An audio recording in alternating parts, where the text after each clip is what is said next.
আসসালামু আলাইকুম রহমতুল্লাহ। আজ থেকে প্রায় ১৪০০ বছর আগে, যখন আরবের মরুভূমিতে আধুনিক প্রযুক্তির কোনো নাম নিশানা ছিল না, যখন মানুষ কল্পনাই করতে পারত না যে পৃথিবী কতটা বদলে যেতে পারে, ঠিক তখন আল্লাহর অন্তিম রাসূল হযরত মুহাম্মদ সাল্লাল্লাহু আলাইহি ওয়াসাল্লাম এমন কিছু ভবিষ্যদ্বাণী করেছিলেন যা আজ ২০২৬ সালের এই আধুনিক পৃথিবীতে অক্ষরে অক্ষরে সত্যি প্রমাণিত হচ্ছে। হাদিসের পাতায় লুকিয়ে থাকা সেই ৩টি মহাবিস্ময়কর ভবিষ্যদ্বাণী আজ আমরা জানব, যা বর্তমান বিজ্ঞ ও চিন্তাশীল সমাজকে অবাক করে দিচ্ছে। ভিডিওটি শেষ পর্যন্ত দেখলে আপনার ঈমান আরও মজবুত হতে বাধ্য। ভবিষ্যদ্বাণী ১, সময়ের দ্রুত পরিবর্তন। প্রিয় দর্শক, আপনার কি কখনো মনে হয় এই তো সেদিন নতুন বছর শুরু হলো, আর দেখতে দেখতে মাস কিংবা বছর পার হয়ে গেল? কেন এখন আমাদের সময় এত দ্রুত কেটে যায়? আজ থেকে ১৪০০ বছর আগে আল্লাহ রসুল সাল্লাল্লাহু আলাইহি ওয়াসাল্লাম ঠিক এই কথাটিই বলে গিয়েছিলেন। সুনানে তিরমিজির একটি সহিহ হাদিসে এসেছে, রাসূলুল্লাহ সাল্লাল্লাহু আলাইহি ওয়াসাল্লাম বলেছেন, কিয়ামত ততক্ষণ পর্যন্ত সংঘটিত হবে না যতক্ষণ না সময় সংকুচিত হয়ে যাবে।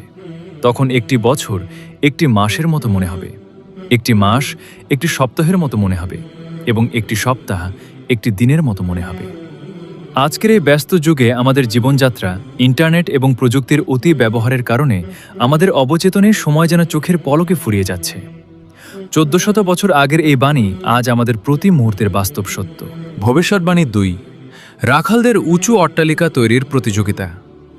ইসলামের ইতিহাসে অত্যন্ত বিখ্যাত একটি হাদিস হল হাদিসে জিব্রাইল, যেখানে ফেরেশতা জিব্রাইল আলাইহিসসালাম রাসূলুল্লাহ সাল্লাল্লাহু আলাইহি ওয়াসাল্লামকে কিয়ামতের আলামত সম্পর্কে জিজ্ঞাসা করেছিলেন। তখন আল্লাহ রাসূল সাল্লাল্লাহু আলাইহি ওয়াসাল্লাম একটি অদ্ভুত ও অবিশ্বাস্য কথা বলেছিলেন। তিনি বলেছিলেন, তুমি দেখতে পাবে যে নগ্ন পদ, বস্ত্রহীন, দরিদ্র মেষপালকেরা বড় বড় ও উঁচু উঁচু অট্টালিকা, দালান কোঠা নির্মাণে একে অপরের সাথে প্রতিযোগিতা করছে। সহিহ মুসলিম। একটু গভীরভাবে চিন্তা করুন, আরবের যে বেদুইন বা রাখালরা একসময় তাঁবুতে বাস করত, যাদের পায়ে জুতো কিংবা গায়ে ভালো পোশাক ছিল না, আজ সেই আরবের মরুভূমিতেই বিশ্বের সবচেয়ে উঁচু উঁচু মেগা প্রজেক্ট ও অট্টালিকা তৈরির প্রতিযোগিতা চলছে। বুর্জ খলিফা থেকে শুরু করে নিত্য নতুন সব আকাশচুম্বী দালান তৈরির এই প্রতিযোগিতা কি প্রমাণ করে না যে আল্লাহ রাসূল সাল্লাল্লাহু আলাইহি ওয়াসাল্লাম যা বলেছিলেন তা আজ আমাদের চোখের সামনেই বাস্তব? ভবিষ্যদ্বাণী ৩, অযোগ্য মূর্খদের হাতে নেতৃত্ব। বর্তমান জামানার অন্যতম বড় একটি ট্র্যাজেডি হল জ্ঞানী এবং যোগ্য মানুষরা অবহেলিত, আর সমাজ বা সোশ্যাল মিডিয়া শাসন করছে একদল অযোগ্য ও মূর্খ মানুষ। এই সামাজিক অবক্ষয় নিয়েও রাসূলুল্লাহ সাল্লাল্লাহু আলাইহি ওয়াসাল্লাম সতর্ক করে গিয়েছিলেন। সহিহ বুখারীর হাদিসে এসেছে, এক ব্যক্তি রাসূলুল্লাহ সাল্লাল্লাহু আলাইহি ওয়াসাল্লামকে জিজ্ঞেস করলেন, হে আল্লাহ রাসূল, কিয়ামত কখন হবে?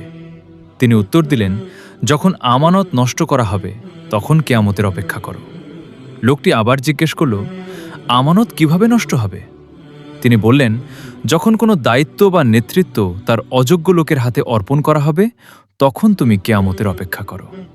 সহিহ বুখারী। আজ আমরা আমাদের পরিবার, সমাজ কিংবা বৈশ্বিক স্তরে তাকালে দেখতে পাই, যোগ্য মানুষদের সরিয়ে কিভাবে অযোগ্য ও চাচুকাররা বড় বড় আসনে বসে আছে।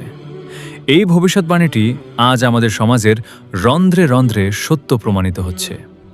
প্রিয় দ্বীনী ভাই ও বোনেরা, আল্লাহ রাসূল সাল্লাল্লাহু আলাইহি ওয়াসাল্লামের এই ভবিষ্যদ্বাণীগুলো কেবল আমাদের শোনানোর জন্য নয়, বরং এগুলো আমাদের সতর্ক করার জন্য। শেষ জামানার এই কঠিন সময়ে আমাদের নিজেদের ঈমানকে রক্ষা করতে হবে, সঠিক আকীদা ও আমলের ওপর অবিচল থাকতে হবে।